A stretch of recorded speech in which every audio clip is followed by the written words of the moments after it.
بسم اللہ الرحمن الرحیم۔ جس دن تمہیں خوبصورت عورت سے فرق پڑنا بند ہو جائے، اس دن سمجھ لینا تم محبت کے بارے میں گفتگو کرنے کے قابل ہو گئے ہو۔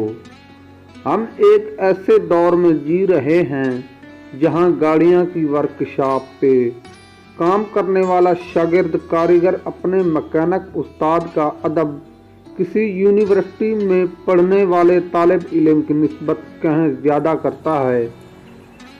عورت کے پردے کا سب سے زیادہ دکھ ان عورتوں کو ہوتا ہے جو خود بے پردہ ہوں، یا پھر ان ہوس پرست مردوں کو جن کی ہوس میں پردہ رکاوٹ بنتا ہے۔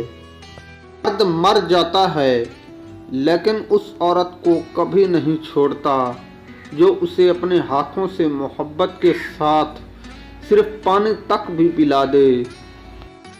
عورت کی نیت خراب ہو، اسے کبھی بھی کوئی مرد اچھا نہیں لگتا۔